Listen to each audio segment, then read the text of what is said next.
नमस्कार, मैं हूं अंकुर और आप देख रहे हैं सत्य हिंदी का न्यूज बुलेटिन।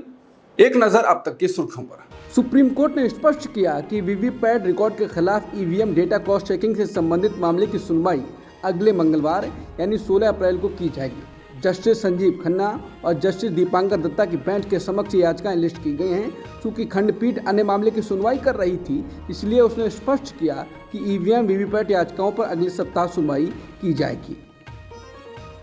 मुख्तार अंसारी के बेटे अब्बास अंसारी को पिता की कब्र पर फातिहा ख्वानी पढ़ने के लिए सुप्रीम कोर्ट ने जेल से बाहर आने की इजाज़त दे दी है।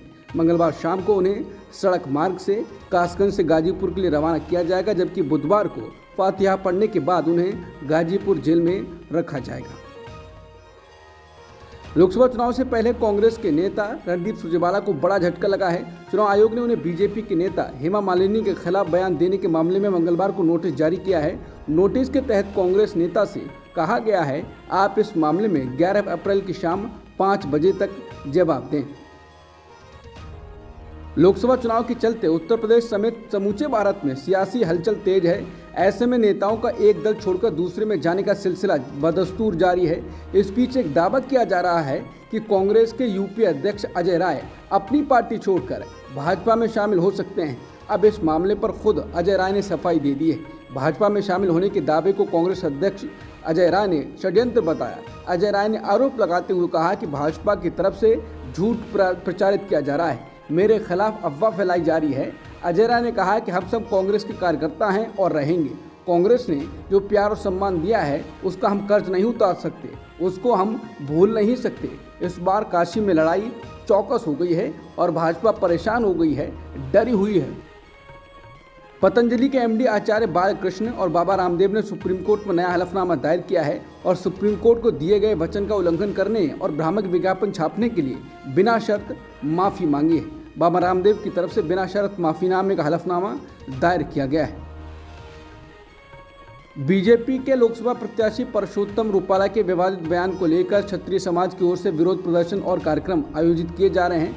गुजरात करनी सेना के अध्यक्ष राज शेखावत ने क्षत्रियों से आज दोपहर कमलम में भगवा झंडे और मजबूत लाठियों के साथ विरोध प्रदर्शन में शामिल होने के लिए कहा था, लेकिन जैसे ही राज शेखावत जयपुर से अहमदाबाद एयरपोर्ट पहुंचे, यहाँ उन्हें नजरबंद रखा गया। बाद में पुलिस ने उन्हें हिरासत में ले लिया और मुख्यालय ले जाया गया। राज शेखावत को क्राइम ब्रांच की टीम ने हिरासत में ले लिया। हिरासत में लेने के दौरान शेखावत की पुलिस से तीखी नोकझोंक हुई और वीडियो वायरल हो रहा है, जिसमें उनको कार में घुसाया जा रहा है और इस दौरान उनकी पगड़ी जोर जबरदस्ती के कारण गिर जाती है, जिसके कारण वहां मौजूद लोग पगड़ी को लेकर शोर भी मचाते हैं। दिल्ली के मुख्यमंत्री अरविंद केजरीवाल को हाईकोर्ट से झटका लगा है। उनको राहत नहीं मिली है। हाईकोर्ट ने गिरफ्तारी को चुनौती देने वाली याचिका खारिज कर दी है। हाईकोर्ट ने कहा कि गिरफ्तारी और रिमांड अवैध नहीं है। सुनवाई के दौरान जस्टिस स्वर्णकांत शर्मा ने कहा कि ईडी की दलील और अब तक के सबूत ये बताते हैं कि केजरीवाल को गोवा चुनाव के लिए पैसे दिए गए थे। हाईकोर्ट ने कहा कि आरोपी के मुताबिक जांच नहीं हो सकती है।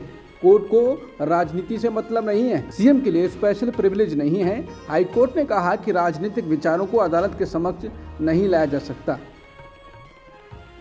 केजरीवाल की जमानत याचिका पर सुनवाई के दौरान जस्टिस शर्मा ने कहा कि जज कानून से बंधे हैं, राजनीति से नहीं। फैसले कानूनी सिद्धांतों के आधार पर लिखे जाते हैं, न कि राजनीतिक संबद्धताओं के आधार पर। राजनीतिक विचारों को अदालत के समक्ष नहीं लाया जा सकता। इस अदालत के समक्ष मामला केंद्र सरकार और केजरीवाल के बीच टकराव का नहीं है, यह केजरीवाल और ईडी के बीच का मामला है। अदालत का संबंध संवैधानिक नैतिकता से है, न कि राजनीतिक नैतिकता से।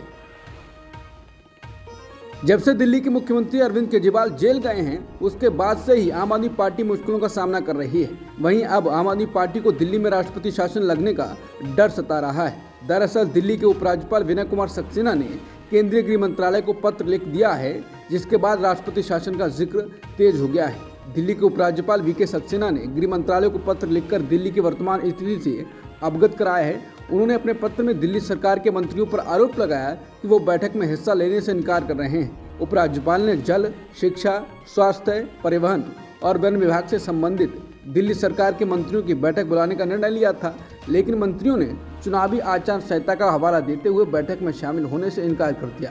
उपराज्यपाल ने अपने पत्र में लिखा कि वो इसीलिए बैठक बुला रहे हैं ताकि अरविंद केजरीवाल की गिरफ्तारी की वजह से शासन के नियमित कार्यों में कोई बाधा न आए। दिल्ली की राउस एवेन्यू कोर्ट ने एक्साइज पॉलिसी मनी लॉन्ड्रिंग मामले में बीआरएस नेता की कविता की न्यायिक हिरासत 23 अप्रैल तक बढ़ा दी है। अदालत ने सोमवार को कविता को अंतरिम जमानत देने से इनकार कर दिया था और कहा था कि वो मामले में प्रथम दृष्टया सक्रिय रूप से शामिल थी। टीएमसी नेता महुआ मोइत्रा पश्चिम बंगाल के कृष्णनगर लोकसभा सीट पर चुनावी मैदान में हैं। चुनावी अभियान के दौरान लगातार वो अपने लोकसभा से निष्कासन पर बात कर रही हैं। ऐसे में उनके खिलाफ वकील जय अनंत देहद्राही ने एक याचिका दाखिल की थी, जिस पर दिल्ली हाईकोर्ट ने कहा कि उन्हें अपना बचाव करने से नहीं रोका जा सकता। दिल्ली हाईकोर्ट ने सोमवार को कहा कि महुआ मोइत्रा को उनके एक मित्र द्वारा सार्वजनिक तौर पर लगाए गए आरोपों के खिलाफ अपना बचाव करने से नहीं रोका जा सकता। पीठ ने वकील देहद्राही की याचिका का निस्तारण करते हुए मौखिक टिप्पणी की। आरजेडी नेता और बिहार के पूर्व डिप्टी सीएम तेजस्वी यादव ने कहा कि उन्हें धर्म के बारे में भाजपा के नेताओं को स्पष्टीकरण देने की जरूरत नहीं है। उन्होंने कहा कि हमको भाजपा के लोगों को जवाब नहीं देना है, हम हर धर्म का सम्मान करते हैं। आप सब लोगों को पता है कि हमारे घर में मंदिर है, छठ पूजा मेरी माँ लगातार करती रही है, यहाँ अब ये छठी मैया कर रहे हैं, हम बुतरू से ही कर रहे हैं। तेजस्वी यादव ने कहा कि पीएम बार बार आएंगे, इस देश में कोई भी कहीं भी जा सकता है, लेकिन पीएम और भाजपा के लोग जो नतीजे आने वाले हैं उससे डरे हुए हैं, इसीलिए आ रहे हैं। आरजेडी नेता तेजस्वी यादव ने कहा कि प्रधानमंत्री मोदी लगातार 400 पार के बारे में बात करते हैं, लेकिन कभी भी नौकरियों या रोजगार, छात्रों या युवाओं, किसानों या मजदूरों, गाँव या गरीबों, शिक्षा या स्वास्थ्य, स्कूलों या अस्पतालों के बारे में बात नहीं करते हैं। तेजस्वी ने कहा कि देश की जनता उन्हें किस मुद्दे पर वोट देगी। उन्होंने कहा कि अगर मोदी जी मुद्दों पर बात नहीं करेंगे तो 400 सीटें तो छोड़ दीजिए, 100 सीटें भी पार नहीं कर पाएंगी। इसलिए मोदी नहीं, मुद्दे की बात होनी चाहिए। कांग्रेस नेता सुप्रिया श्रीनेत ने कहा है कि प्रधानमंत्री मोदी लगातार झूठ बोलते हैं, कुछ पर हंसी आती है, कुछ पर थोड़ा गुस्सा आता है, कुछ पर आश्चर्य होता है। आखिर कैसे इस देश का प्रधानमंत्री बिना पलक झपकाए इतना झूठ बोलता है? अपनी वाहवाही करने के लिए झूठ बोलना, विपक्ष को बदनाम करने के लिए झूठ बोलना, मुद्दे से भटकाने के लिए झूठ बोलना उनकी आदत है। पर 10 महीने से जलते हुए मणिपुर पर झूठ बोलना आदत नहीं, पाप है। किस मुंह से प्रधानमंत्री कहते हैं कि समय से की गई कार्रवाई से मणिपुर की हालात सुधरी है? किस सुधरी हालात की बात कर रहे हैं? कौन सी कार्रवाई की है उन्होंने? जिस सरकार पर लोगों का विश्वास नहीं, वो आज भी बरकरार है। लोकतंत्र के महापर्व का मणिपुर के आहत लोग बहिष्कार कर रहे हैं। हालात ऐसे हैं कि एक लोकसभा सीट पर 2 दिन में वोट डलवाना पड़ रहा है। आज भी हजारों बच्चे, महिलाएं राहत कैंप पे रहने को मजबूर हैं। आज भी आतंक, भय, आशंका है। सुलह और शांति के आसार दूर दूर तक नजर नहीं आ रहे हैं और 10 महीने से मणिपुर प्रधानमंत्री का इंतजार ही कर रहा है। वहां जाने का नरेंद्र मोदी के पास न वक्त है, न इरादा, न हिम्मत। हद होती है झूठ बोलने की, हद होती है बरगलाने की, हद होती है बेशर्मी की, हद होती है निरंकुशता की, हद होती है लोगों को मूर्ख समझने की। पूर्व केंद्रीय मंत्री चौधरी वीरेंद्र सिंह अपनी पत्नी और पूर्व विधायक प्रेमलता के साथ कांग्रेस में शामिल हो गए।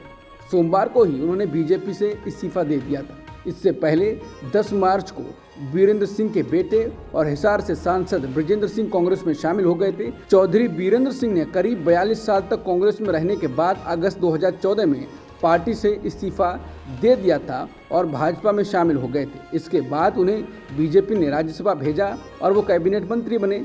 वीरेंद्र सिंह हरियाणा में बड़े जाट नेताओं में से एक हैं। महाराष्ट्र के विपक्षी गठबंधन महाविकास आघाड़ी यानी एमवीए के बीच लोकसभा चुनाव के लिए सीट शेयरिंग का फॉर्मूला तय हो गया है। महाराष्ट्र के 48 में से 21 सीटों पर शिवसेना उद्धव गुट, 17 सीटों पर कांग्रेस और 10 सीटों पर एनसीपी शरद गुट अपने उम्मीदवार उतारेगी।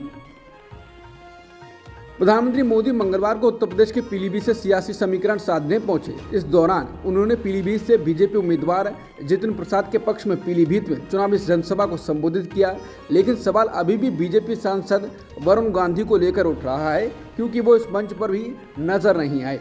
बता दें, पीलीभीत से बीजेपी ने वरुण गांधी की जगह जितिन प्रसाद को उम्मीदवार बनाया है, लेकिन टिकट काटे जाने के बाद से ही वो गायब हैं। वो ना तो कभी पार्टी के किसी कार्यक्रम में पहुंचे और ना ही चुनाव प्रचार में पहुंचे। पीएम मोदी ने पीलीभीत में कहा कि आज पूरी दुनिया में भारत का डंका बज रहा है। ये आपके वोट की ताकत है, आपके वोट से मजबूत सरकार बनी है। भाजपा सरकार ने दुनिया को दिखा दिया है कि भारत किसी से कम नहीं है। जब नीयत सही होती है, हौसले बुलंद होते हैं तो नतीजे भी सही मिलते हैं। प्रधानमंत्री ने कहा कि सारी दुनिया की मुश्किलों के बीच भारत आज दिखा रहा है कि उसके लिए कुछ भी असंभव नहीं है। कभी कांग्रेस सरकारें दुनिया से मदद मांगती थीं, लेकिन कोरोना के इस महासंकट में भारत ने पूरी दुनिया में दवाइयां और वैक्सीन भेजी। दुनिया में कहीं भी युद्ध का संकट आया, हमने एक एक भारतीय को सुरक्षित निकाला है। पीलीभीत में प्रधानमंत्री मोदी ने आज नवरात्रि के पहले दिन कहा कि मैं देश को ये भी याद दिला रहा हूँ कैसे इंडी गठबंधन ने शक्ति को खत्म करने की सौगंध खाई है। आज देश में जिस शक्ति की पूजा हो रही है उस शक्ति का कांग्रेस ने घोर अपमान किया है। जिस शक्ति के आगे हम शीश झुकाते हैं उस शक्ति को उखाड़ फेंकने की बात ये कांग्रेस के नेता कर रहे हैं। उन्होंने कहा कि राम मंदिर का आमंत्रण ठुकरा कर इन लोगों ने भगवान श्री राम का अपमान किया है। बरेली में सांसद संतोष गंगवार का टिकट कटने के बाद उपजा असंतोष खुलकर सामने आ गया है। सोमवार को भाजपा प्रदेश अध्यक्ष भूपेंद्र चौधरी की मौजूदगी में संतोष के समर्थकों ने जमकर हंगामा किया। उन्होंने मांग उठाई कि महापौर का इस्तीफा लें या संतोष को टिकट मिलने की स्थिति में ही कुर्मी समाज भाजपा को चुनाव लड़ाएगा। अध्यक्ष के जाने के बाद भी वो नारेबाजी करते रहे। सपा के राष्ट्रीय अध्यक्ष अखिलेश यादव ने एक्स पर पोस्ट कर चुटकी ली। उन्होंने लिखा कि भाजपा में असंतोष उबल रहा है। बरेली में सांसद के कार्यालय में ही कार्यकर्ताओं ने प्रदेश अध्यक्ष को घेर लिया। देश में परिवारों पर कर्ज अब नई ऊंचाइयों को छूने लगा है। अंग्रेजी अखबार द हिंदू की एक रिपोर्ट में दावा किया गया है कि दिसंबर 2023 में भारतीय परिवारों का कर्ज बढ़कर नई ऊंचाई पर पहुंच गया है। माना जा रहा है कि अगर ये स्थिति है तो अर्थव्यवस्था के लिए एक चिंताजनक बात है। द हिंदू की रिपोर्ट कहती है कि भारत के घरेलू ऋण का स्तर दिसंबर 2023 तक जीडीपी के 40% के सार्वकालिक उच्च स्तर को छू गया है, जबकि शुद्ध वित्तीय बचत गिर गई है। हाल ही में एक मीडिया रिपोर्ट सामने आई थी जिसमें दावा किया गया था कि भारत ने पाकिस्तान में 10 कथित आतंकवादियों की हत्या कराई। इस रिपोर्ट को लेकर पूछे गए एक सवाल के जवाब में रक्षा मंत्री राजनाथ सिंह ने एक इंटरव्यू में कहा था कि अगर पड़ोसी देश में रहकर कोई भारत को अस्थिर करने की कोशिश करेगा तो हम उसे मुंहतोड़ जवाब देंगे। इस पूरे मामले पर अमेरिका के विदेश मंत्रालय के प्रवक्ता मैथ्यू मिलर से पूछा गया कि अमेरिका इसे कैसे देखता है। इसके जवाब में उन्होंने कहा कि हम इसे लेकर आई मीडिया रिपोर्टों को फॉलो कर रहे हैं। जो आरोप रिपोर्ट में लगाए गए हैं उसे लेकर हम कुछ नहीं कहना चाहते। हम चाहेंगे कि दोनों देश मामले को बढ़ाने से बचें और बातचीत के जरिए समाधान निकालें। अब तक की सुर्खियों में इतना ही। बाकी खबरों के लिए बने रहिए सत्यहिंदी.com के साथ।